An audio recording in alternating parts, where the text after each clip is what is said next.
तस्लीमा। अल्लाहुम्मा सल्लि अला मुहम्मद व अला आलि मुहम्मद अदद खल्क़िका व रिज़ा नफ्सिका व ज़िनत अर्शिका व मिदाद कलिमातिका व अदद कुल्लि मालूमिन लका दाइमन अबदा। अल्लाहुम्मा सल्लि अला मुहम्मद व अला आलि मुहम्मद कमा तुहिब्बु व तर्ज़ा। सर से लेकर पाँव तक तनवीर ही तनवीर है, जिस मुँह से बोलता कुरान वो तकरीर है। सोचती है इल्मी दुनिया मुस्तफ़ा को देख कर, कैसा होगा वो मुसव्विर जिसकी ये तस्वीर है। काबिल एहतराम साथियों, सब खां पहिरियां हिन पूरे इलाके वासिन के मुबारक हुजे। जमीयत उलमा इस्लाम ज़िला खैरपुर के तहत कल अवां जे साम्हूं एक अज़ीम शान फ़क़ीदुल मिसाल तहफ़्फ़ुज़े ख़त्म नबूवत रैली निकती। अल्हम्दुलिल्लाह अवां के बख़ूबी मालूम है उन रैली जा मेज़बान हुयासीं। काफ़ी रातुनि जा उजागा, काफ़ी ॾींहंनि जी मेहनत अल्लाह पाक क़बूल फ़रमाए। वरी दोस्तन जो हुक्म थियो ॿ चार घड़ियूं हिते अचो, अवां जे साम्हूं हाज़िर थिया आहियूं। लेकिन अवां सभिनि खे कल्ह जी कामयाब रैलीअ ते मुबारकबाद हुजे। अवां सभिनि गॾिजी करे इमामुल अंबिया सरताजुल अंबिया शाफ़ी रोज़ जज़ा मुहम्मदुर रसूलुल्लाह सल्लल्लाहु अलैहि वसल्लम सां मोहब्बत जो सूफ़ ॾिनो। ज़ाहिर आहे माण्हू इहो महसूस कंदा आहिनि त क़ाइदीन जेके आहिनि उहे मथे गाॾियुनि ते हूंदा आहिनि, सहूलतुनि में हूंदा आहिनि, उन्हनि जे हथनि में बोतलूं हूंदियूं आहिनि, उन्हनि जे हथ में जेको आहे त पाणी वग़ैरह मिलंदो रहंदो आहे, उन्हनि जे हेठां काफ़ी माण्हू हूंदा आहिनि। पर हक़ीक़त इहा आहे अवां सभिनि जी क़ुर्बानी तमामु वॾी आहे। असल में अव्हां जी क़ुर्बानीअ जे पोयां जेका महिनत हूंदी आहे उहा क़ाइदीन जी हूंदी आहे। उन्हनि जे शब रोज़ महिनत, शब रोज़ उजागन ऐं दुआउनि जे सिलसिले में अल्लाह रब्बुल इज़्ज़त अमन अमान सां ऐं कामयाब प्रोग्राम फरमाईंदो आहे। ऐं उन्हनि कामयाब प्रोग्रामनि जे पोयां अवां साथियुनि जी क़ुर्बानी हूंदी आहे ऐं क़ाइदीन जी महिनत हूंदी आहे। अल्लाह पाक कल्ह वारो असांजो अमल पंहिंजी बारगाह में क़बूल फरमाए। हुज़ूर अलैहिस्सलातु वस्सलाम सां असां अवां खे सच्ची मोहब्बत नसीब फरमाए। इन जे करे गलो काफ़ी वतल आहे अवां जे साम्हूं। चंद ॻाल्हियूं अवां जे साम्हूं रखंदुसि। जीअं हज़रत साईं मौलाना रहीम बख्श सुमरो साहब असां अवां जे आॾो अल्लाह रब्बुल इज़्ज़त जे बरगुज़ीदा पैगंबर सय्यदना यूसुफ अलैहिस्सलातु वस्सलाम जो तज़किरो फरमायो। खुश नसीब हुई यूसुफ अलैहिस्सलातु वस्सलाम जी उम्मत जंहिंखे यूसुफ जहिड़ो ख़ूबसूरत पैगंबर मिलियो। लेकिन मुबारक हुजे मुहम्मदुर रसूलुल्लाह सल्लल्लाहु अलैहि वसल्लम जे उम्मतिन खे, जंहिं मुहम्मदुर रसूलुल्लाह सल्लल्लाहु अलैहि वसल्लम जे पोयां यूसुफ अलैहिस्सलातु वस्सलाम जहिड़ा 1,24,000 कम पेश पैगंबर भी आंदा।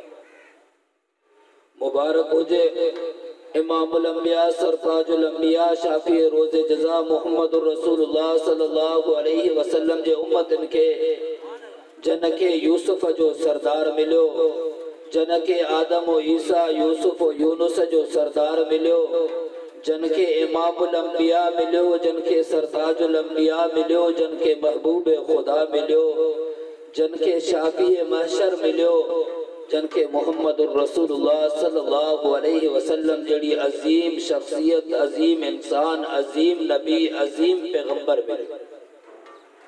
मुसलमान अल्लाह रब्बुल इज़्ज़त जा करोड़े एहसाननि। तौरात के ॾिसो, इंजील के ॾिसो, ज़बूर के ॾिसो, लेकिन कुरान ॾिसंदो रब फरमाईंदो अल्लाह रब्बुल इज्जत फरमाइंदो तो मो मोमिनन ते एहसान कयो इनाम कयो जो मुहम्मदुर रसूलुल्लाह इनायत फरमायो। असां बि रब्बुल आलमीन जा किरोड़े शुक्र ऐं किरोड़े एहसान मञूं था जो रब्बुल आलमीन असां अवां के आखिरी नबी मुहम्मदुर रसूलुल्लाह सल्लल्लाहु अलैहि वसल्लम जो उम्मती बनायो। अजीज़ान गिरामी कदर, ज़ुलेखा जो किरदार पंहिंजी जाइ ते हुजे या जेके औरतूं ज़ुलेखा घुराए उन्हनि जा हथ कटराए, इहो किरदार पंहिंजी जाइ ते हुजे, लेकिन अलिफ लाम खां वन्नास ताईं क़ुरान खोलियो, कह भी नबी, कह भी पैगंबर, कह भी रसूल अलैहि सलातु वस्सलाम जी मोहब्बत में इए कह जानन जा बच्चन जा नजराना कोन ॾिना जीअं तुंहिंजे मुंहिंजे पैगंबर मुहम्मद रसूलुल्लाह लाइ ॾिना विया। रसूल अकरम सल्लल्लाहु अलैहि वसल्लम जी मोहब्बत छो न दिल में हुजे, छो न उन पैगंबर सां मोहब्बत कजे। अजीज़ान गिरामी कदर, यूसुफ अलैहि सलातु वस्सलाम के रब्बुल आलमीन हुस्न जो ज़रो ॾेई करे एॾनि वॾनि इम्तिहाननि में कामयाब कयो।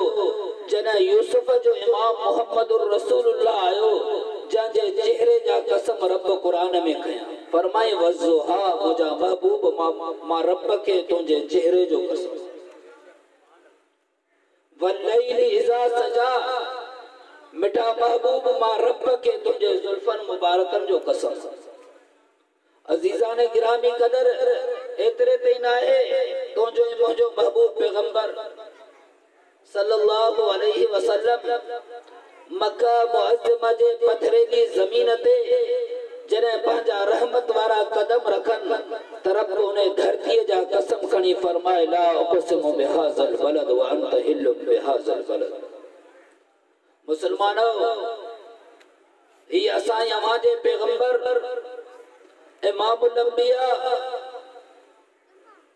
सल्लल्लाहु अलैहि वसल्लम जी इज्जत अजमत शान रफ़ात और बुलंदी और मकाम पंहिंजी जाइ ते आहे।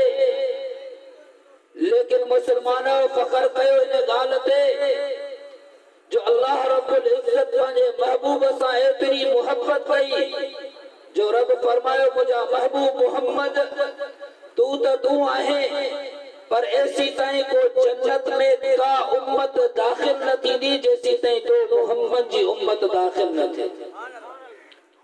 ऐं वरी मिठे महबूब मोहम्मद पंहिंजी उम्मत सां मोहब्बत कंदे फरमायो, मां मुहम्मद रसूलुल्लाह ऐलान तो कयां त मां मोहम्मद जी उम्मत जा गरीब, मां मोहम्मद रसूलुल्लाह सां 500 साल पहिरियां जन्नत में हलंदा।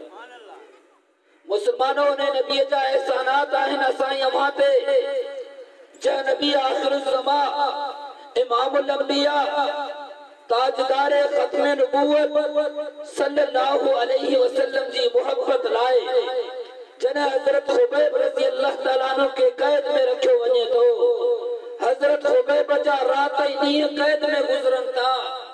हज़रत खुबैब रज़ी अल्लाह ताला अन्हु रात ऐं ॾींहं कैद में गुज़ारी दे। हज़रत खुबैब रज़ी अल्लाह ताला अन्हु काफ़िरनि जी कैद में आहे, फांसीअ जा ॾींहं क़रीब अची विया आहिनि, फांसीअ जी रात पहुती वई आहे। सुबुह जो नबीअ जे जानसार हज़रत खुबैब के फांसीअ जे फंदे ते बीहणो आहे। काफ़िरनि जो टोलो आयो, सरदार आया, ताजर आया, व्यापारी आया, मिठे महबूब मोहम्मद जा दुश्मन सब गॾिजी आया। फरमायो, खुबैब तोखे त ख़बर आहे, तोखे त ख़बर आहे त फांसीअ खां सवा असां तोखे कोन छॾींदासीं। हिकिड़ी ॻाल्हि आहे, जेकॾहिं तूं फांसीअ खां बचण चाहें थो त असांजे साम्हूं हिकिड़ी ॻाल्हि जो इक़रार कर, ऐलान कर, असां तोखे आज़ाद करे छॾींदासीं। हज़रत खुबैब रज़ी अल्लाह ताला अन्हु जे अखियुनि मां पाणी वहण शुरू थी वियो, मोहम्मद जी मोहब्बत जो इज़हार शुरू थी वियो। काफ़िर चवण लगा, खुबैब तू रुगो असांजे साम्हूं इहे अल्फाज़ दोहरा, तोखे फांसीअ तां लाहे छॾींदासीं, तोखे फांसीअ जे तख़्ते तां आज़ाद कंदासीं। हज़रत खुबैब रज़ी अल्लाह ताला अन्हु जूं अखियुनि मां नीर शुरू थिया, मोहम्मद जी मोहब्बत जो इज़हार शुरू थियो। मोहब्बत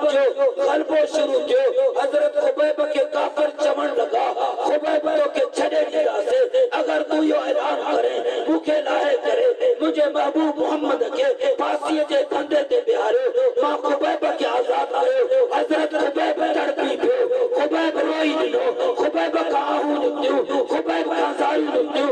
खुबैब ऐलान कयो काफ़िरो मुझो रोअण मुझो ॾुसण मुझी तड़प ते ॾिसी करे खुबैब जे ईमान ते आंगुर न खणजो। खुबैब रोए ने लाए तो, खुबैब तड़पे ने लाए तो खुबैब जी हिकड़ी जान है। खुबैब रोए ने लाए तो मिठे महबूब मोहम्मद ता अज खुबैब के 1000 जान हुजे हा, 1000 जान वारे छड़िया हा। खुबैब यो बर्दाश्त न कंदो त मां फांसीअ खां बचा ऐं मिठे महबूब मोहम्मद के पेर में को कंटो बि चुभे। मुसलमानो ये अज जी रिवायत न है। उतो पंहिंजे महबूब मोहम्मद सां मोहब्बत कयो, नबी ते दुरूद पढ़ो, नबी जी इताअत कयो, नबी अलैहिस्सलातु वस्सलाम जो हर चौक चौराहे ते मोहब्बत जो इज़हार कयो। इहा साज़िश यहूदिन जी अज खां न है, 1400 साल पहिरियां खां वठी करे केॾीमहिल खुबैब के फांसीअ ते बिहारे नबी खां नफ़रत जो ऐलान कराइण पिया, केॾीमहिल बिलाल खे टांडनि ते सुम्हारे नबी खां नफ़रत जो ऐलान कराइण पिया, केॾीमहिल सुहेब के टांडनि ते गेले करे चवनि पिया सुहेब नबी जी मोहब्बत छॾे ॾे तोखे आज़ाद करे छॾींदासीं। हज़रत सुहेब फरमाए थो मुंहिंजे खून जी चर्बीअ सां उहे टांडा विसामी वेंदा हा, मुंहिंजे खून जी चर्बीअ सां उहा बाह उजामी वेंदी, लेकिन नबी जी मोहब्बत दिल में अञा वधी वेंदी। अज बि मुसलमान वो काफ़िर साईं अवां जे दरनि ताईं पहुची वियो आहे जेको नबी अलैहिस्सलातु वस्सलाम जी मोहब्बत जे करे तुंहिंजी मुंहिंजी माउ अम्मा सुमैया के ॿिनि टुकरनि में चीरे पियो। उहो यहूदी, उहो नसरानी, उहो मनहूस, उहो नबीअ जो दुश्मन, उहो नबीअ सां नफ़रत करण वारो तुंहिंजे मुंहिंजे दर ताईं पहुची चुको आहे ऐं उन जी इहा कोशिश आहे कंहिं बि तरीक़े सां मुसलमान जी दिलि मां नबीअ जी मोहब्बत कढे छॾियां। अॼु ऐलान कयो इंशाअल्लाहुल अज़ीम जीअं खुबैब फांसीअ ते चढ़ी नबीअ सां मोहब्बत कई, बिलाल टांडनि ते सुम्ही नबीअ सां मोहब्बत कई, सुम्हिया ॿिनि टुकरनि में वञी करे नबीअ सां मोहब्बत कई, इंशाअल्लाहुल अज़ीम पंहिंजो सभु कुझु लुटाए ते छॾींदासीं, नबीअ सां मोहब्बत जो इज़हार कंदा रहंदासीं। इंशाअल्लाह कंदो नबीअ सां मोहब्बत जो इज़हार, जेके कंदा एॾे आवाज़ सां दुरूद पढ़ो जो सॼे ॻोठ में आवाज़ वञे। मूं हिकिड़ो शर्त रखियो आहे, जेके मोहब्बत कंदा उहे एॾे आवाज़ सां दुरूद पढ़ो ताकि सॼो ॻोठ ॿुधे। मुसलमानो यहूदो नसारा जी माउ खे बि ताक़त न आहे जो असांजी दिलि मां मिठे महबूब मोहम्मद जी मोहब्बत खे कढी सघनि, पर अफ़सोस असां पाण एॾा मसरूफ़ थी वियासीं, असां पाण एॾा मसरूफ़ थी वियासीं जेको दुरूद असां बिस्तर ते पढ़ी सघूं पिया, जेको रस्ते में पढ़ी सघूं पिया, जेको घर में पढ़ी सघूं पिया, जेको मस्जिद में पढ़ी सघूं पिया, अॼु यहूदो नसारा साज़िश खे असांजे घर ताईं पुॼाए असांजे नौजवान खे टच मोबाइल ॾेई छॾी, जेका बिस्तरो त छा पर निंड जे ओखननि ताईं बि नौजवान मोबाइल मां हथ कढी हिकु दफ़ो बि सल्लल्लाहु अलैहि वसल्लम नथो पढ़े। छा जवाब ॾींदासीं? हाणे पाण फ़ैसिलो कयूं त यहूदो नसारा पंहिंजी साज़िश में कामयाब थी विया या न। जॾहिं असां मुसलमाननि खां 24 कलाकनि जे अंदरि 10 दफ़ा सल्लल्लाहु अलैहि वसल्लम नथो पढ़जे तो मुसलमान तूं पंहिंजे ईमान खे हथण यहूदो नसारा साज़िश में कामयाब थी विया। अॼु वाइदो कयो ही मुसलमान गुनहगार ज़रूर थी सघे थो, ही मुसलमान बेनमाज़ी थी सघे थो, ही मुसलमान गुनहगार थी सघे थो, ही मुसलमान ॾाढी कूड़ो थी सघे थो, लेकिन ही मुसलमान पंहिंजी दिलि मां मिठे मोहम्मद खे नथो कढी सघे। ही मुसलमान पंहिंजी दिलि मां मिठे महबूब मोहम्मद खे नथो कढी सघे। हुस्न यूसुफ के मां ॾिसां शायर तो चए सर से लेकर पांव तक तनवीर ही तनवीर है, जिस मुंह से बोलता कुरान वो तकरीर है, सोचती है इल्मी दुनिया मुस्तफा को देख कर कैसा होगा वो मुसव्विर जिसकी ये तस्वीर है। असां असांजो नबी सभिनि खां सुहिणो असांजो नबी सभिनि खां सुहिणो असांजे नबीअ खे रब एॾी मोहब्बत सां नवाज़ियो रब्बुल आलमीन असांजे नबी सल्लल्लाहु अलैहि वसल्लम खे रब उहे इनायतूं फरमायूं उहे इनामात फरमाया जो रब्बुल आलमीन आदम खां वठी करे ईसा ताईं हर पैगंबर के अल्लाह रब्बुल इज्जत इनामात ॾिना रब्बुल आलमीन हर पैगंबर के नवाज़ियो मुसलमानों जॾहिं इमामुल अंबिया सरताजुल अंबिया शाफी रोज़ जज़ा सल्लल्लाहु अलैहि वसल्लम दुनिया में मबूस न थिया त मूसा अलैहिस्सलातु वस्सलाम बी करे रब के चवे पियो रब अॻियां पाणी अची वियो आहे रब फरमाए लठ खण पाणी के हण पाणी रस्ता ॾींदो इमामुल अंबिया सरताजुल अंबिया सल्लल्लाहु अलैहि वसल्लम खां पहिरियां मूसा अलैहिस्सलातु वस्सलाम के हुकुम थे तो लठ खणी पाणी के हणंदे पाणी रस्ता ॾींदो सल्लल्लाहु अलैहि वसल्लम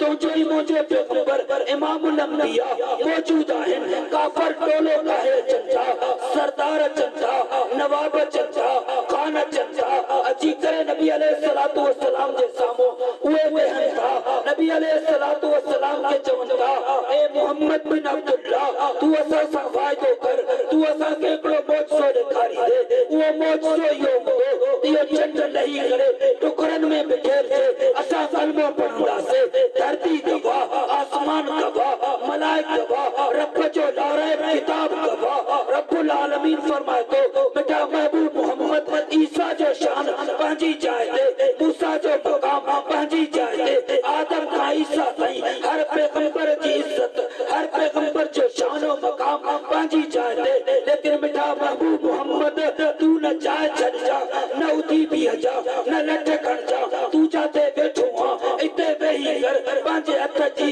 पंहिंजे उन हथ जी जा हथ जो ज़िक्र रब क़ुरान में करे त वमा रमैता इज़ रमैता वलाकिन्नल्लाह रमा सां करे रब फरमाए बेटा महबूब तू पंहिंजो हथ मुबारक जी हिकिड़ी आंगुर के मथे करण तो मोहम्मद जो कम आहे चंड के टुकड़नि में बिखेरण मां रब जी ज़ात जो कम आहे दुनिया ॾिठो काफ़रन ॾिठो ज़मीन और आसमान ॾिठो नबी आंगुर खणण था रब ऐलान तो करे के एक तरफ दिशातो शफल कमर रब ऐलान तो करे चंड टुकड़ा थी वञ छो तो मोहम्मद आंगुर खई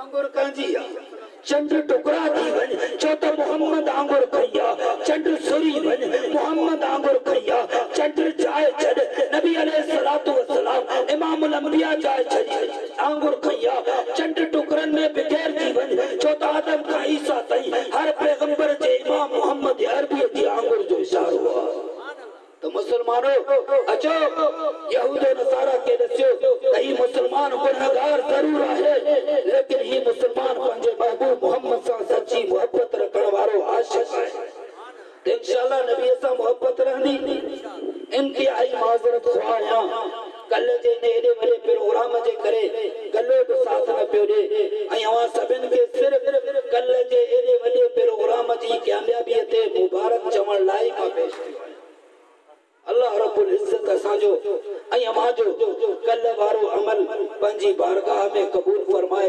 इमामुल अंबिया जी शफाअत जो ज़रियो बनाए अगर जन्नत में जाने का इरादा हो तमामी का तो गले में डाल दो तौब मोहम्मद की गुलामी का कुछ मिले या न मिले बस मुस्तफा मिले वो चीज मिले जिसके मिलने से खुदा मिले। व आखिर दावाना